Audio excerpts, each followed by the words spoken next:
And now you're gonna have Lawrence come for your ass because Lawrence is not gonna let that slide. Period.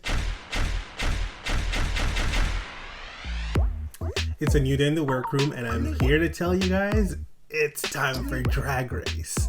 I just got done talking to my Patreon family. Love it over there. Go check them out. Before we get started, don't forget to like, comment, subscribe, share if you care, and click that notification bell. It's time for Drag Race. I've got the power to do whatever the fuck I want in this place. It is quite a cutthroat. It didn't get you a badge, though. Was it worth it?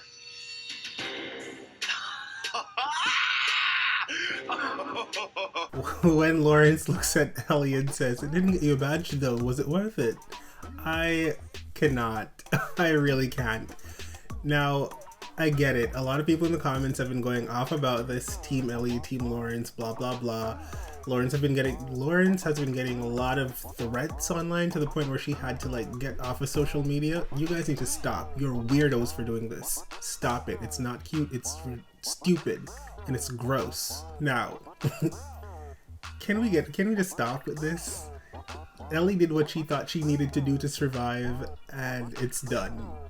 But this is just funny. This is just funny. Lawrence is like, do you really think you're gonna win? And now that it's over, you didn't win, so was it worth it, girl? Was it really, really worth it?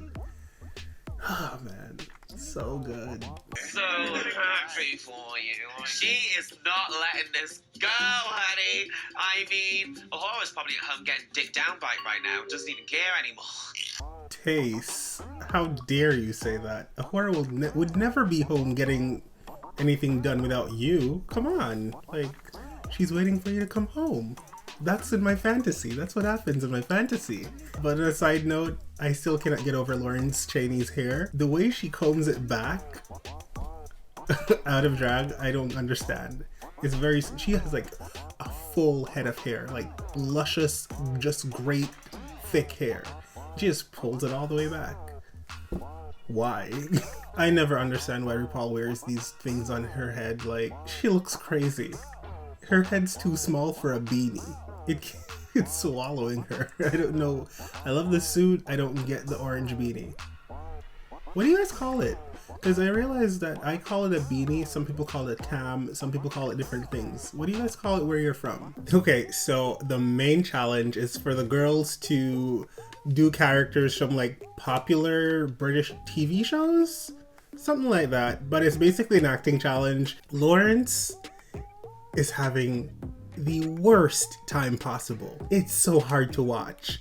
Ellie is forgetting lines. Lawrence is forgetting lines. It's very obvious that we know how the cookie is crumbling. I feel like no matter how great they are on the runway and how good it turns out in post, they're probably gonna have to fight against each other, coming off of a fight from last week. It's just reality TV gold. You can't like make this shit up, but you can produce it. All the girls got letters from their like loved ones. Normally you get like a video message, but a letter is really personal and cute. I like this. And you can always hold on to it forever. Unlike a video message, it's like production has it. I don't know if production gives it to them afterwards, but once it's done, you know? You have come such a long way since you were 3, and you always wanted to be early for playgroup so you could get the princess outfit and the necklace of beads you were already wearing to playgroup. You have worked so hard for this chance to follow your dreams. All of us at Family Bimini are supporting you. Aw, like Bimini's, her mom's letter was so sweet. I love that. Can you imagine little Bimini running to school early so she can get to choose the princess dress? When you think about like the support some queer people have from their families and just how rare that is sometimes, it really just warms your heart because a lot of queer people really don't have that. And this is beautiful. I'm doing this for my mum. I want to be able to show her that me being a queer child has led to this, and I've been able to like be who I want to be and express that, and I just want her to be proud of me. I feel like this is like the, you know, age-old thing for a lot of queer kids. They just want their parents to be proud of them. Like, because as a kid you feel like being queer is like not okay, and I mean that's what you've been taught for years subconsciously through TV, media, everything, religion. But to have them like accept you is like one thing, but at the same time you also want them to see that at the end of the day, this person that I am and all of this, it's worth it, and it's like this is a fruit of me being this person. It's a weird thing to explain. If you're listening, I'm pretty sure if you're a queer person you kind of get it, but you always want to make them proud of you, not just proud of you as their kid, but proud of you because despite the world saying that what you are is not okay, you prove the world wrong in some weird way, or you want them to know that it was all worth it, them sticking by you and loving you through this.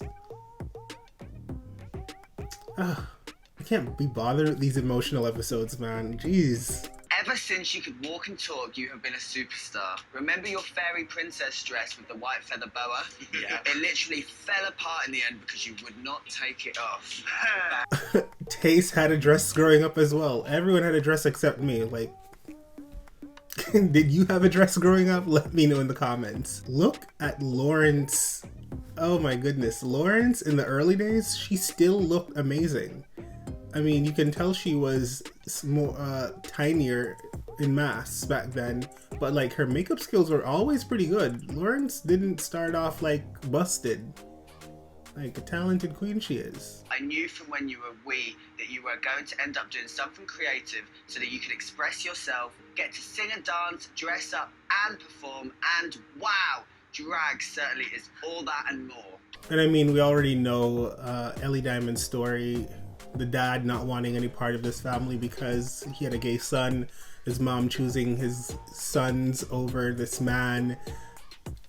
Beautiful all around. Like, this top four, it's not the top four I imagined, but it's the top four we deserve. Like, it's just such a great group of girls.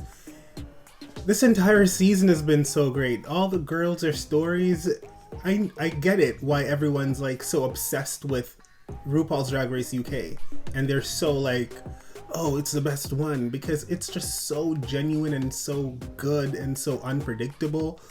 I'm in love with all of them. I am. I do not like what RuPaul has on at all. I do not like it. I think it's a very ugly dress. The face is always okay. The hair is what it is. I cannot wait for this runway. They say it's a panto babe or panto dame, whatever it is, panto dame. I can't wait to see it because I love a pantomime and that's what I think it is. So it's supposed to be a little bit theatrical. That's what I'm expecting. I went to pantomimes like all the time when I was a kid, and that's where I got my love for theater. I am really, really excited to see what Bimini is going to give and Lawrence, because they are much more campy queens, so I expect a little bit more from them. Taste, I'm expecting fierceness. I love this look on Lawrence. I love the yellow sewing machine on her head, which says Cheney. Like, it's so brilliant, so good. I love the hair. I love the color combination. I love the bloomers that I can see underneath. This is a really, really well thought out look. Like, every single detail, from the pins in the arms, the tape measurement around the waist, the draping, everything is very like, it's so good. So good. Yellow shoes, everything. So freaking amazing. Okay, Lawrence, I see you. Work. Ooh. Taste looks amazing. Now, those feathers look expensive AF. I must say, this is one of her better looks. And, I mean, Panto, she's giving you a character. She's a fairy. I don't see fairy godmother. Maybe a fairy god hot younger aunt. Or fairy god cousin or something. This is really cute. Like, details. The devil's in the details, and there's nothing missing here. Like, head to toe perfection. Let me just wait. Do I really want to say perfection? Because she has a tendency to walk out there with like stuff underneath her tights. Let me just look a little closer. Yeah, as much as I can see on the runway, it looks pretty flawless. There's nothing wrong with it. It's perfect. I love this look. It's a baby doll. It's really cute. It's fun. She did the same thing as Lawrence. I don't know if it was coordinated with Bimini and Lawrence, but Bimini just turned her butt around and it says, "It's behind you." Lawrence has said, "He's behind you," I think. I don't get that reference. If you know that reference, can you please let me know? Because I don't get it, but I think it's really funny. I just don't really know where it's from. You know what I mean? I love the color combination, yellow and baby pink. It's like really, really nice. Not something you see all the time. The light pinkness of it all and the like very custardy yellow. It's really cool.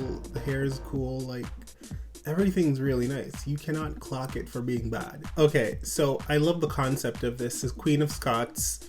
Ellie, her makeup is like a lot, which is like good for pantomime, but and I love the glitter all over. It's like fun. It makes it very drag, you know? The makeup is very out there. The only thing I don't love is the skirt underneath that gives it that volume. Hoop skirt, that's what it's called, yes. I think it should have been lower so that there's not this weird hangingness underneath it. It's like, it's good, but there's something about it that's a little off for me. There's just something about it that's a little bit off. It doesn't feel as polished. And I can put my finger all over it, but I just don't want to have to like point stuff out. If you feel like it's perfect, let me know. If you feel like there's just some things about it that could make it better, let me know, because I don't want to see, I feel like I'm coming off harsh, so I'm like, I don't want to pick apart the stuff I don't like. But there's like a few things here and there I would not have done or would have done to make it more elevated and not so cheap looking. And maybe it's just the choice of materials and the choice of styling, but there are just some choices that I just would not have made. When they're doing Beast Enders with Michelle Visage, I was kind of like, I could see who was really bad and who was good, but the finished product, everyone was pretty decent. I enjoyed Tace. I enjoyed Lawrence, who was like really messing up her lines. In the finished product, you really couldn't tell. She got she got enough of them right for them to make a complete thing, you know? And Bimini was just good. Was it like hilarious funny? No, but that's just the writing. But she was decent. She was really, really good. I enjoyed everyone except for Ellie. And I'm sorry, but it's the truth and it's my truth. I didn't love it. I felt like she was kind of just not giving me enough. The only part that I found that was funny was when they were showing her on the CCTV camera, making out with the mannequin. I was like, oh, that's funny. But apart from that, everything else was pretty flat. Vicky, you look gorgeous tonight as well. Thanks, darling. I'll see you later. Can we just not like talk to him, because it's just awkward and weird and I don't like it? Please. I just feel like overlooked. I don't know, maybe I'm overthinking it and I'm petrified to have to lip sync for a fourth time. I'm not really mad at the girls, I'm more mad at like the critiques that I got and the credit that I didn't get. I feel you, Tace. I'm really annoyed and mad at them as well. RuPaul. If I'm being 100% honest, I thought they gave you a bit better critiques than they should have. When Lawrence didn't get them exactly on cue, on time, that kind of threw me off a little bit. I don't think that's quite right. First of all, let's unpack this. And my biases are gonna come out today. I would be in my head as well if I were in Tace's position, because every week she does her best. In her opinion, that's her best. And the judges overlook it. RuPaul calls her out constantly on the stage in front of everyone about every little detail when other people are like really not pulling their weight or doing as great, and he never really calls them out, except for that whole H&M mess, you know? And she did an amazing job in the thing. She acted her ass off. She didn't miss a line. She didn't like mess up anything. And Michelle's like, I didn't think you could have done this, but you did it. I'm pretty surprised. It's just like a backhanded compliment, which is like, okay. And she did pantomime, but she didn't go as campy. And then everyone else is getting like raving critique on how well they've done, and no one's bringing up the fact that they were piss bad in the thing. But I guess, which is like weird.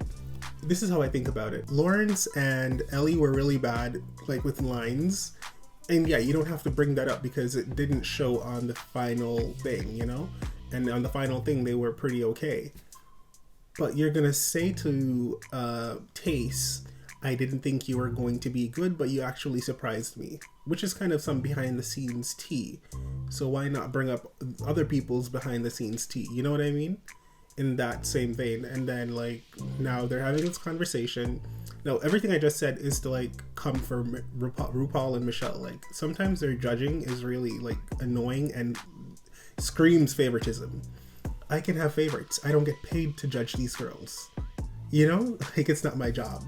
Like I do it online for you guys because it's fun and I enjoy the show, but I don't get paid for it. So I can be biased as much as I want because it's my opinion and I'm not getting paid to be impartial. They are. Having this conversation with Lawrence and everyone else in Untucked, Ellie is saying, not to throw anyone under the bus, but girl, you kind of are. You cannot blame Lawrence for you messing up your line. Yeah, Lawrence messed up her line. That's her fault. You said because she messed up, it kind of triggered your mess up, which I get, but you can't blame her for it. If you were that much prepared, anyone messing up around you would not affect you because as a professional, you have to be like ready for whatever happens. A pipe could have burst. You would have still had to just do the line or whatever the case is. You know, a lot of things always happen.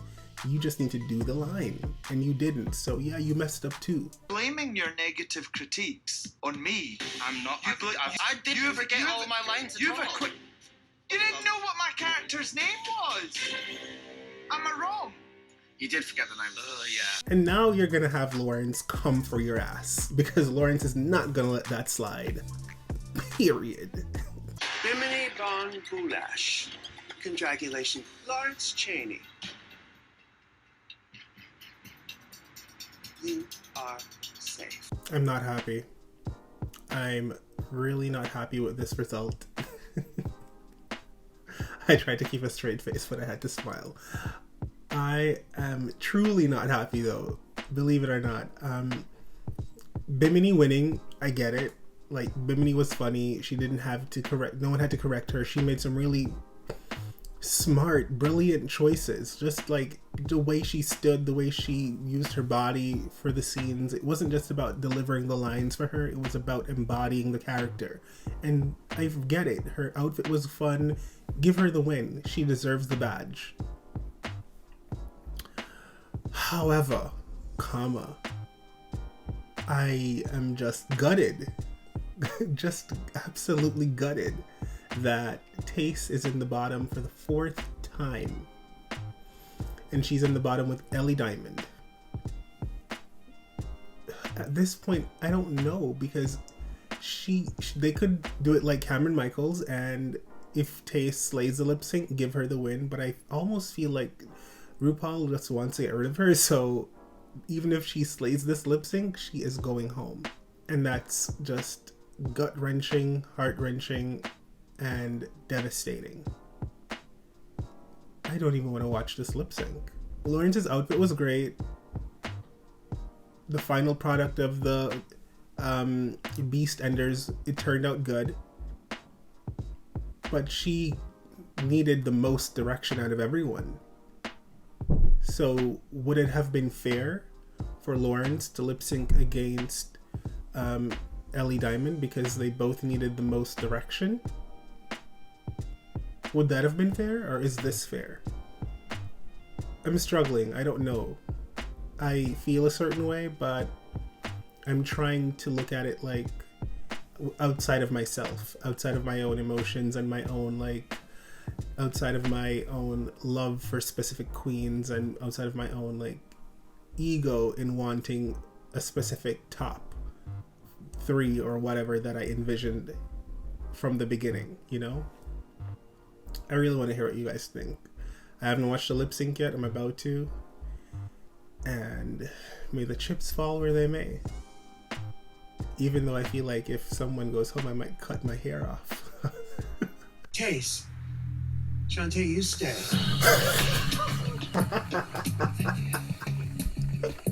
You may join the other girls. Ellie Diamond.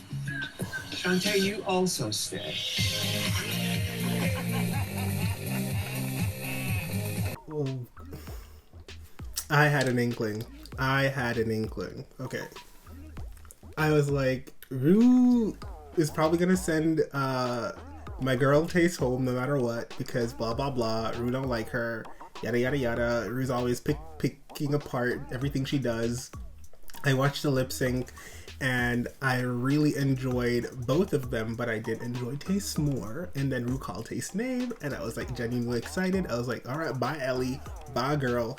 And then Rue like literally just saved both of them. I'm here for it. Like, I'm not mad. This is a double shantay that I'm not mad about. I feel like it's fine. Next week we'll just have one winner, but at least no one else went home, you know? Like, my heart's just so full right now. I was just so freaking scared to see Taste walk home today. Like, I didn't want her to walk to the end of that stage and be like, bye. Like, that would have really took me out. Okay, so next week is a finale. Who is my winner? Who am I choosing to win? Everyone knows I love Taste. Everyone knows that I've been repping Lawrence since day one. And Bimini has just like creeped in and she is now the one to watch. Everyone knows. Yeah, Ellie. This is it. You have a top 4. One, they've been like doing so well for the first half of the season. They have 3 repeater badges. That's Lawrence, and she was a fan favorite from day one. Then you have Ellie Diamond, who no one saw coming. She's not won any main challenges so far. She's only won one mini challenge for the entire season. She's been in the top, she's been in the bottom. She's only had to lip sync once. You have Tace, who has won a repeater badge, but it was collectively as a group, and she's lip synced 4 times so far. 4 times. She's been in the top plenty, and yeah. Then you have Bimini Bon Boulash, who lip synced on the first freaking day, and since she came back from break, she's just been winning badges left, right, and center to the point where she surpassed Lawrence with 3 badges, and now she has 4 badges going into finale, and she's super confident about every single challenge. This is a freaking top 4 we don't know what to expect from. Let me know in the comments who you're repping. Team Bimini, Team Lawrence, Team Taste, Team Ellie. Until next time, don't forget to like, comment, subscribe, share if you care, click the notification bell, everything. Bye guys, this was an emotional episode for me. Hey beautiful humans, I have so much more content. Come on, watch my shit.